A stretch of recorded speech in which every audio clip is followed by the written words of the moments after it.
Baik, Assalamualaikum warahmatullahi wabarakatuh. Perkenalkan, nama saya Fandi Santoso, NPM 202122152. Saya di sini selaku moderator dari kelompok 5 dan kami dari kelompok 5 akan membahas tentang lanjutan dari materi yang dibawakan oleh kelompok 4 tentang karakteristik aspek-aspek perkembangan peserta didik, dan kami akan melanjutkan materi tersebut ke aspek fisik, psikomotorik, dan kognitif serta problematikanya. Untuk itu, tanpa membuang waktu, kepada pemateri pertama dipersilahkan.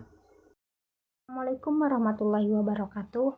Halo, perkenalkan nama saya Putri Permatasari dengan NPM 202122134. Di sini saya akan menjelaskan tentang aspek fisik, kognitif, dan psikomotorik serta problematikanya pada tingkat TK.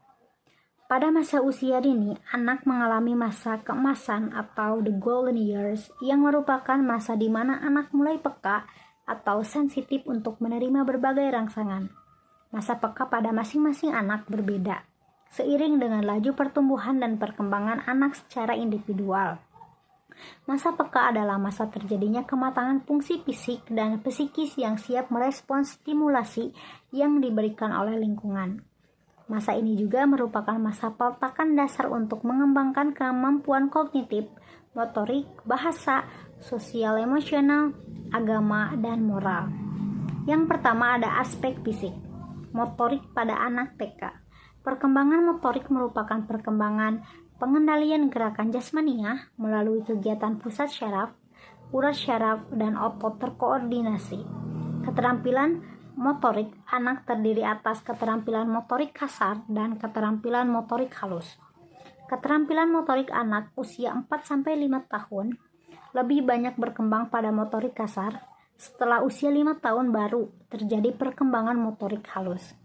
Pada usia 4 tahun, anak-anak masih suka jenis gerakan sederhana seperti berjingkrak-jingkrak, melompat, dan berlari ke sana kemari. Hanya demi kegiatan itu sendiri, tapi mereka sudah berani mengambil resiko. Walaupun mereka sudah dapat memanjat tangga dengan satu kaki pada setiap tiang anak tangga untuk beberapa lama. Mereka baru saja mulai dapat turun dengan cara yang sama. Pada usia 5 tahun, anak-anak bahkan lebih berani mengambil resiko dibandingkan ketika mereka berusia 4 tahun.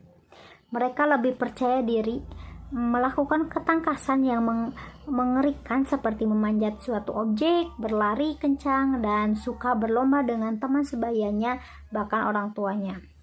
Problematika fisik motorik, keterlambatan motorik pada anak dapat disebabkan oleh achondroplasia, kondisi genetik yang menyebabkan anggota gerak lebih pendek sehingga mempengaruhi otot seperti cerebral palsy atau distrofi otot. Yang kedua ada aspek psikomotorik. Psikomotorik adalah aspek yang memiliki keterampilan dalam melakukan segala hal. Hal ini dapat dilihat dari hal-hal yang dilakukan oleh seseorang. 5 tingkatan perkembangan psikomotorik anak usia dini atau tingkat TK. Yang pertama ada peniruan atau imitation. Peniruan merupakan suatu keterampilan untuk menirukan suatu gerakan yang telah dilihat, didengar, atau dialaminya. Contohnya, gerakan ini adalah menirukan gerakan binatang, menirukan gambar, jadi tentang suatu gerakan, dan menirukan langkah tari. Yang kedua, penggunaan konsep atau manipulation. Penggunaan konsep merupakan suatu keterampilan untuk memanipulasi dalam melakukan kegiatan atau gerakan. Keterampilan manipulasi ini menekankan pada perkembangan kemampuan mengikuti pengarahan, penampilan gerakan-gerakan, pilihan, dan penetapan suatu penampilan melalui latihan. Contohnya adalah menjalankan mesin, menggeraji, melakukan gerakan senam, kesegaran jasmani yang didemonstrasikan. Yang ketiga itu adalah ketelitian atau precision. Ketelitian merupakan suatu keterampilan yang berhubungan dengan kegiatan melakukan kegiatan secara teliti dan benar. Contohnya, gerakan ini adalah gerakan mengendarai atau menyetir mobil dengan terampil, berjalan di atas papan titian. Yang keempat ada perangkaian atau articulation. Perangkaian adalah suatu keterampilan untuk merangkaian bermacam-macam gerakan secara berkesinambungan. Contohnya, keterampilan gerakan adalah mengetik dengan ketepatan dan kecepatan tertentu, menulis dan menjahit. Yang kelima ada kewajaran atau pengalamiahan, atau juga disebut dengan naturalization. Kewajaran adalah suatu keterampilan untuk melakukan gerakan secara wajar. Misalnya, memainkan bola dengan mahir, menampilkan gaya yang benar dalam berenang, mendemonstrasikan suatu gerakan pantomim, dan sebagainya. Problematika psikomotorik yaitu yang pertama, faktor pola asuh orang tua. Pola asuh orang tua adalah sebuah faktor penghambat psikomotorik anak di saat pola asuh orang tua terlalu otoriter ataupun terlalu memaksa. Karena karakteristik seorang anak sangat sensitif, ditambah setiap anak tidak dapat secara langsung dioptimalkan secara cepat, dengan kata lain memaksa kemampuan dengan waktu yang singkat. Yang kedua itu dari gen, dari orang tua. Gen dari orang tua juga bisa menjadi penghambat dalam upaya meningkatkan kemampuan psikomotorik anak. Apabila orang tua mempunyai pembawaan sifat gen yang unggul, maka dalam pengembangan potensi kemampuan psikomotorik anak pun juga akan lancar.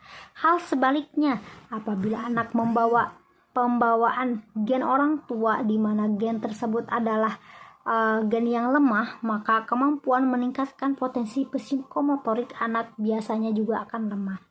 Atau yang paling parah, apabila anak menderita autis, maka akan sulit sekali meningkatkan kemampuan motorik yang ada. Terus yang ketiga ada pengaruh lingkungan. Lingkungan atau situasi kehidupan.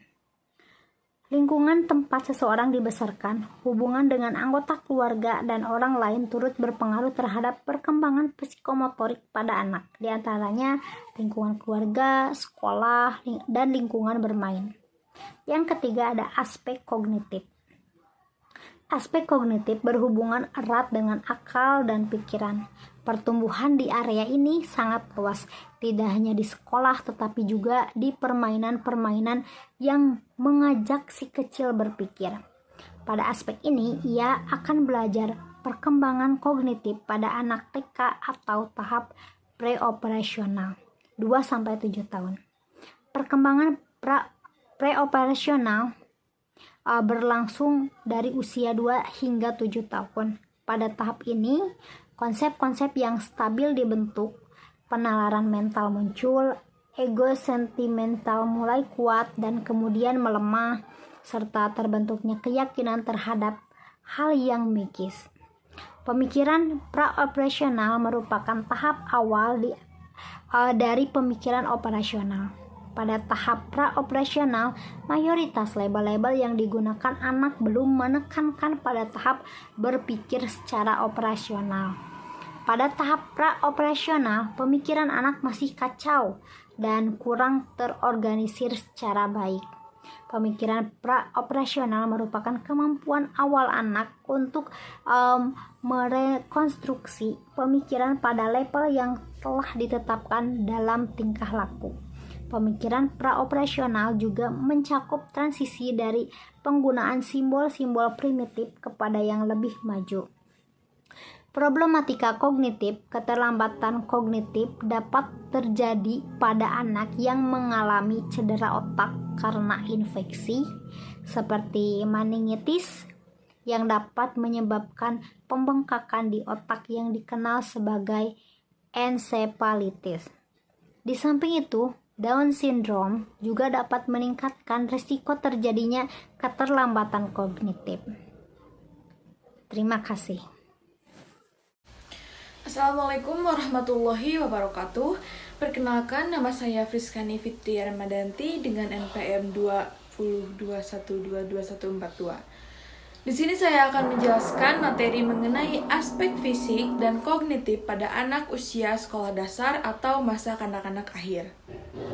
Perkembangan peserta didik usia sekolah dasar, yang pertama adalah aspek fisik. Usia 7-12 tahun merupakan usia remaja awal. Mereka ini umumnya sedang menjalani pendidikan pada jenjang sekolah dasar. A. Perubahan fisik.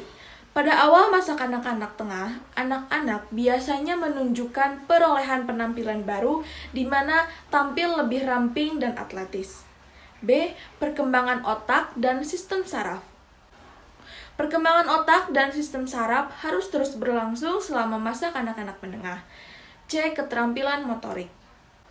Keterampilan motorik adalah kemampuan berperilaku atau kemampuan melakukan gerak motorik. Lalu yang selanjutnya ada kesehatan. Masa kanak-kanak tengah cenderung menjadi masa hidup yang sangat sehat bagi mereka, terutama pada masyarakat barat dan di negara lain.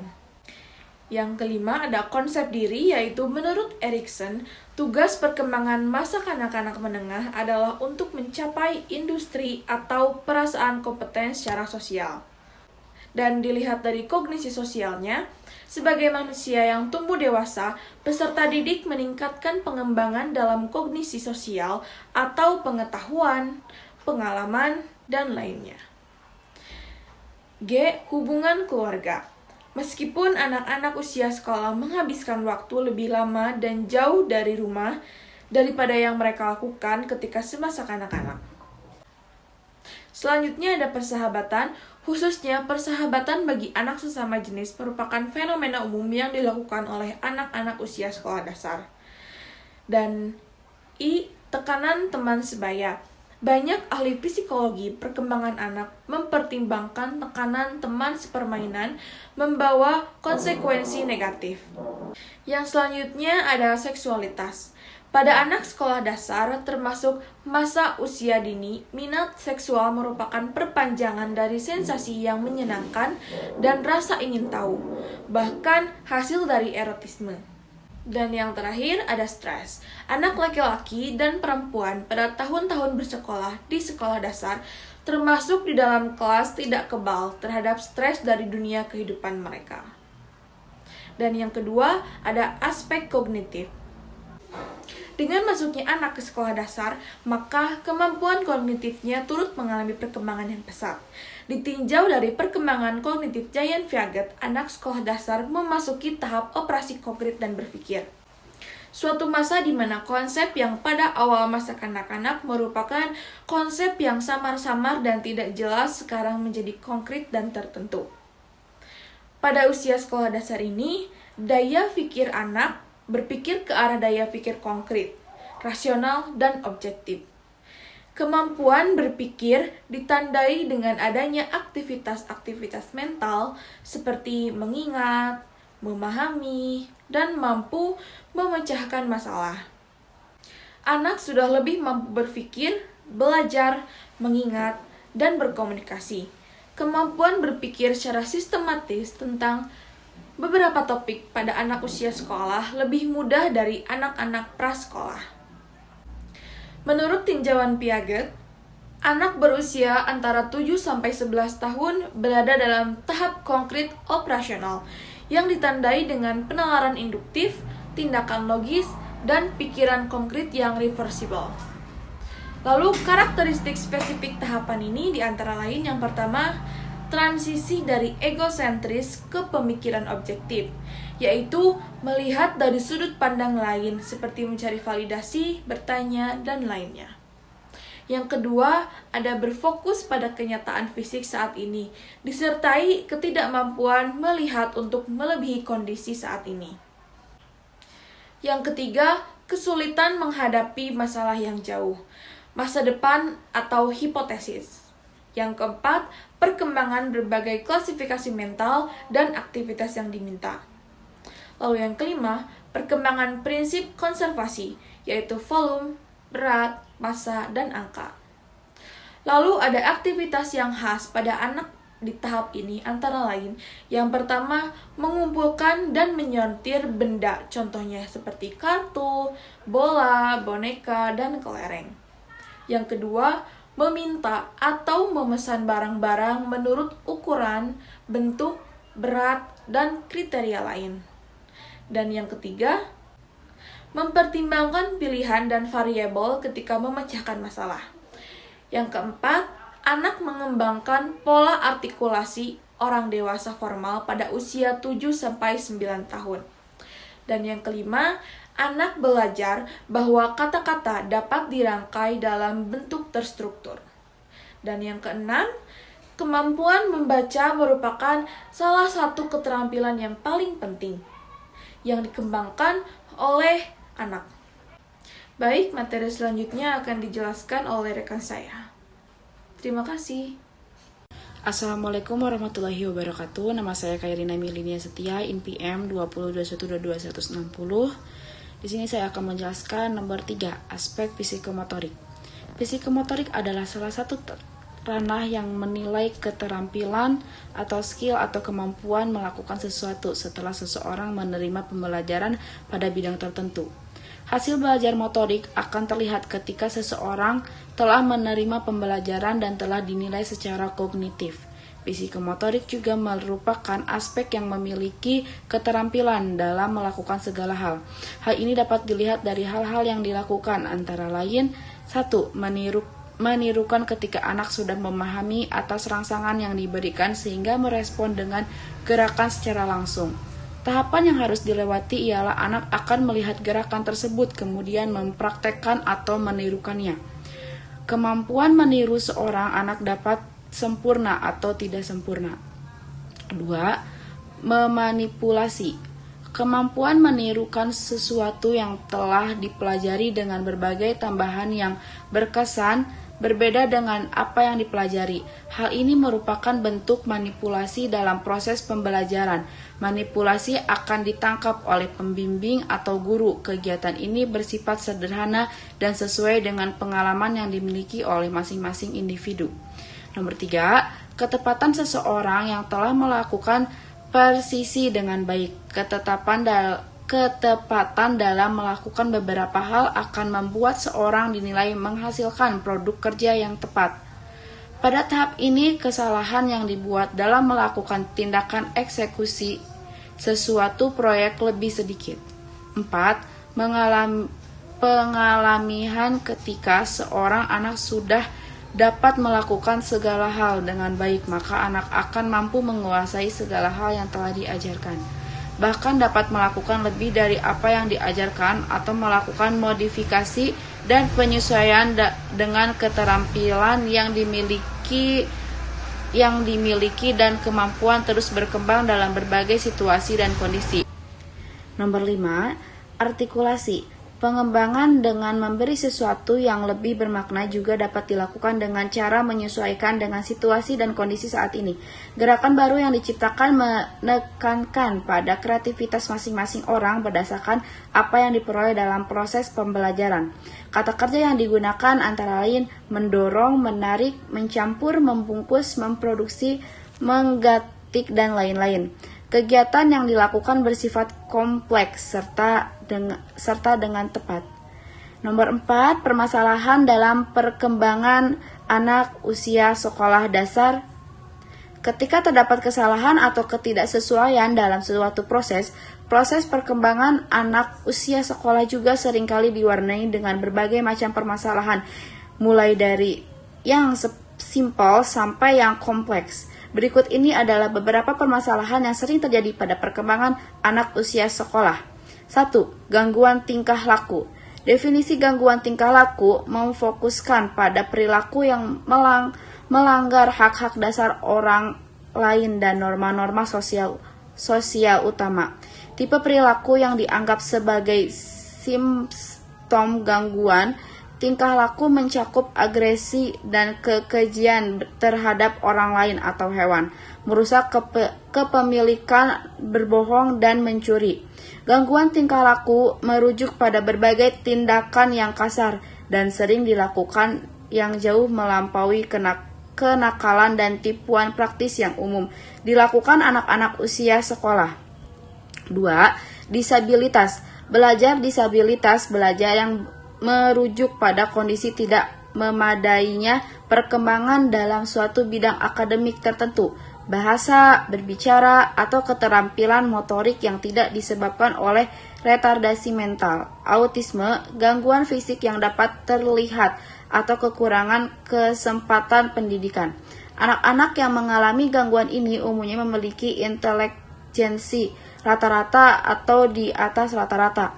Namun pengalaman kesulitan mempelajari beberapa keterampilan tertentu, misal aritmatika atau membaca, sehingga kemajuan mereka di sekolah menjadi terhambat.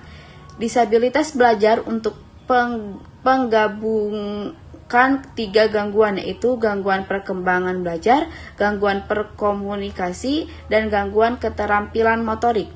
3. Retardasi mental. Retardasi mental ialah keterlambatan yang mencakup rentan yang luas dalam perkembangan fungsi kognitif dan sosial.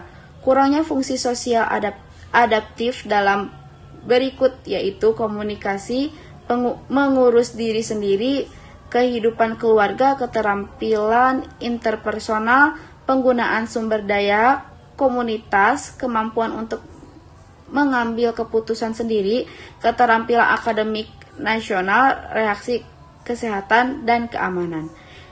Terima kasih atas perhatiannya. Wassalamualaikum warahmatullahi wabarakatuh. Assalamualaikum warahmatullahi wabarakatuh. Saya Ristia Iknawanti, NPM 202122150. Di sini saya akan menjelaskan tentang aspek fisik, psikomotorik, dan kognitif serta problematikanya pada masa remaja atau SMP. Karakteristik perkembangan fisik pada masa remaja. Pada masa remaja, perkembangan fisik yang paling menonjol terdapat pada perkembangan kekuatan, ketahanan, dan organ seksual. Karakteristik perkembangan fisik pada masa remaja ditandai dengan pertumbuhan berat dan tinggi badan yang cepat, pertumbuhan tanda-tanda seksual primer atau kelenjar-kelenjar dan alat-alat kelamin, maupun tanda-tanda seksual sekunder seperti tumbuh payudara dan haid pada wanita dan mimpi basah dan tumbuh kumis pada laki-laki, dan timbulnya hasrat seksual yang tinggi. Karakteristik perkembangan psikomotorik pada remaja adalah keterampilan psikomotorik berkembang sejalan dengan pertumbuhan ukuran tubuh, kemampuan fisik, dan perubahan fisiologi. Pada masa ini, laki-laki mengalami perkembangan psikomotorik yang lebih pesat dibanding perempuan. Kemampuan psikomotorik laki-laki cenderung terus meningkat dalam hal kekuatan, kelincahan, dan daya tahan. Secara umum, perkembangan psikomotorik pada perempuan terhenti setelah mengalami menstruasi. Oleh karena itu, kemampuan psikomotorik laki-laki lebih tinggi daripada perempuan. Perkembangan dalam sikap kognitif. Aspek kognitif meliputi fungsi intelektual seperti pemahaman, pengetahuan, dan keterampilan berpikir. Untuk siswa SMP, perkembangan kognitif utama yang dialami adalah formal operasional, yang mampu berpikir abstrak dengan menggunakan simbol-simbol tertentu atau mengoperasikan kaidah-kaidah logika formal yang tidak terkait lagi objek-objek yang bersifat konkret, seperti peningkatan kemampuan analisis, kemampuan mengembangkan suatu kemungkinan berdasarkan 2 atau lebih kemungkinan yang ada, kemampuan menarik generalisasi dan inferensasi dari berbagai kategori objek yang beragam. Selain itu, ada peningkatan fungsi intelektual, kapabilitas memori dalam bahasa, dan perkembangan konseptual. Dengan kata lain, bahasa merupakan salah satu alat vital untuk kegiatan kognitif. Menurut Jean Piaget, perkembangan kognitif anak pada saat berada di sekolah menengah pertama berada pada tahap formal operation stage, yaitu tahap keempat atau terakhir dari tahap kognitif. Tahapan berpikir formal ini terdiri atas 2 subperiode, yaitu yang pertama early formal operational thought, yaitu kemampuan remaja untuk berpikir dengan cara-cara hipotetik yang menghasilkan pikiran-pikiran sukarela atau bebas tentang berbagai kemungkinan yang tidak terbatas. Dalam periode ini, remaja mempersepsi dunia sangat bersifat subjektif dan idealistik. Yang kedua adalah late formal operational thought, yaitu remaja mulai menguji pikirannya berlawanan dengan pengalamannya dan mengembalikan keseimbangan intelektualnya. Melalui akomodasi atau penyesuaian terhadap informasi atau hal baru, remaja mulai dapat menyesuaikan terhadap bencana atau kondisi pancaroba yang telah dialaminya. Terus Keating merumuskan 5 pokok yang berkaitan dengan perkembangan berpikir operasi formal, yaitu sebagai berikut. Berlainan dengan cara berpikir anak-anak, tekanannya kepada kesadarannya sendiri di sini dan sekarang. Cara berpikir remaja berkaitan erat dengan dunia kemungkinan. Yang kedua, remaja mampu menggunakan abstraksi dan dapat membedakan yang nyata dan konkret dengan abstrak dan mungkin. Melalui kemampuan untuk menguji hipotesis, muncul kemampuan nalar secara ilmiah. Yang ketiga, remaja dapat memikirkan tentang masa depan dengan membuat perencanaan dan mengeksplorasi berbagai kemungkinan untuk pencapaiannya. Yang keempat, remaja menyadari tentang aktivitas kognitif dan mekanisme yang membuat proses kognitif itu efisien dan tidak efisien. Dengan demikian, introspeksi atau pengujian diri menjadi bagian kehidupannya sehari-hari. Dan yang terakhir adalah berpikir operasi formal memungkinkan terbukanya topik-topik. Perkembangan emosi pada remaja. Masa remaja merupakan puncak emosionalitas, yaitu perkembangan emosi yang tinggi. Pertumbuhan fisik, terutama organ seksual, mempengaruhi perkembangan emosi dan dorongan baru yang dialami sebelumnya, seperti perasaan cinta. Pada usia remaja awal, perkembangan emosinya menunjukkan sifat yang sensitif dan reaktif yang sangat kuat terhadap berbagai peristiwa. Emosinya bersifat negatif dan temperamental. Sedangkan remaja akhir sudah mampu mengendalikan emosinya. Mencapai kematangan emosional merupakan tugas perkembangan yang sangat sulit bagi remaja. Proses pencapaiannya sangat dipengaruhi oleh kondisi sosio-emosional lingkungannya, terutama lingkungan keluarga dan kelompok teman sebaya. Meskipun pada usia remaja, kemampuan kognitifnya telah berkembang dengan baik, yang memungkinkannya untuk dapat mengatasi stres atau fluktuasi emosi secara efektif, tetapi ternyata masih banyak remaja yang belum mampu mengelola emosinya, sehingga mereka banyak mengalami depresi, marah-marah, dan kurang mampu meregulasi emosi. Kondisi ini dapat memicu masalah seperti kesulitan belajar, penyalahgunaan obat, dan perilaku menyimpang. Dalam suatu penelitian dikemukakan bahwa regulasi emosi sangat penting bagi keberhasilan akademik.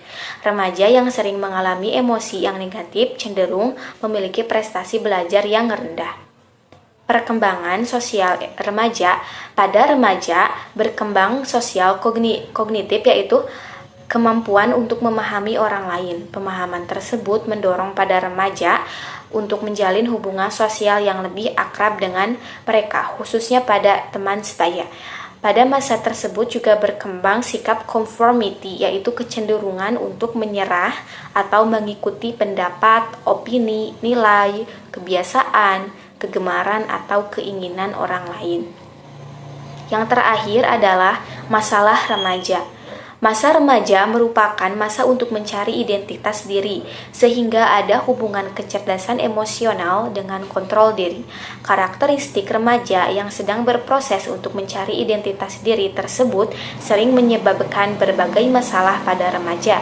Permasalahan pada remaja berhubungan dengan perkembangan perilaku sosial, moralitas, dan agama.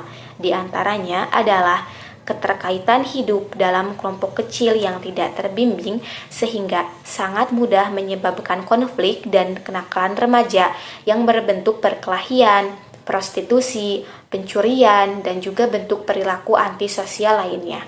Kemudian melakukan perbuatan yang dilakukan secara sengaja yang justru bertentangan dengan norma agama atau masyarakat. Assalamualaikum warahmatullahi wabarakatuh. Nama saya Dika Ananda dengan NPM 2021222162. Di sini saya akan menyampaikan tentang aspek fisik, psikomotorik, dan kognitif pada remaja anak sekolah menengah atas. Aspek-aspek perkembangan remaja. Istilah adolescence atau remaja berasal dari kata Latin yang berarti tumbuh menjadi dewasa. Masa remaja merupakan masa yang penting dalam rentang kehidupan, suatu periode peralihan saat dimana individu mencari identitas dan ambang dewasa. Periode masa puber, masa pubertas usia 12 sampai 18 tahun, peralihan dari akhir masa kanak-kanak ke masa awal pubertas, masa pubertas usia 14 sampai 16 tahun, masa remaja awal, dan masa akhir pubertas yaitu 17 sampai 18 tahun. Peralihan pada masa pubertas ke remaja. Periode masa akhir remaja yaitu usia 12 sampai 21 tahun. Beberapa sifat penting pada masa ini adalah perhatiannya tertutup pada hal-hal realistis, mulai menyadari akan realitas, sikapnya mulai jelas tentang hidup, dan mulai nampak bakat dan minat. Sedangkan menurut Sarwono ada 3 tahap perkembangan usia remaja dalam proses penyesuaian diri menuju dewasa. Pertama, remaja awal, yang kedua, remaja madya, yang ketiga, remaja akhir. Ciri khas remaja. Terkait dengan hal ini, remaja memiliki beberapa ciri khas, yakni kritis secara intelektual. Remaja mulai dapat berpikir logis tentang gagasan abstrak. Lalu munculnya kesadaran terhadap diri dan mengevaluasi kembali obsesi dan cita-citanya. Yang terakhir yaitu kebutuhan interaksi dan persahabatan lebih luas dengan teman sejenis dan lawan sejenis. Adapun perkembangan psikomotorik pada masa dewasa merupakan puncak dari seluruh perkembangan psikomotorik. Latihan merupakan hal penentu dalam perkembangan psikomotorik. Adapun perkembangan pada pria berupa fisik, yaitu lahir dengan tubuh relatif panjang, pertumbuhan tinggi lebih lama saat pra-remaja dan sangat cepat saat remaja. Proporsi otot lebih besar, berkembang lebih lambat serta lebih sedikit lemak dalam tubuhnya. Adapun psikomotorik, cara berjalan lebih kaku, kemampuan berlari lebih baik, kemampuan menulis, menggunting, dan menyusun sesuatu kurang rapi, serta lebih suka dengan kegiatan yang menantang. Itu laki-laki. Adapun perkembangan pada wanita secara fisik, yaitu lahir dengan tubuh relatif lebih pendek, pertumbuhan tinggi lebih cepat saat pra-remaja dan menurun saat remaja. Proporsi otot lebih kecil, berkembang lebih cepat serta memiliki lebih banyak lemak dalam tubuhnya. Psikomotorik, cara berjalan lemah gemulai, kemampuan berlari rendah, kemampuan menulis, menggunting, dan menyusun sesuatu lebih rapi, serta lebih suka dengan kegiatan fisik yang sederhana. Implikasi pendidikan pada orang dewasa. Orang dewasa mampu menilai diri dan situasi secara realistis, mampu menerima dan melaksanakan tanggung jawab, memiliki kemandirian atau autonomi, dapat mengontrol emosi, penerimaan sosial, dan memiliki pandangan hidup. Adapun aspek kognitif. Perkembangan kognitif adalah suatu perubahan di mana perubahan itu terjadi pada kemampuan mental seperti belajar, memori, menalar, berpikir, dan bahasa. Sekian yang dapat saya sampaikan. Terima kasih. Wassalamualaikum warahmatullahi wabarakatuh.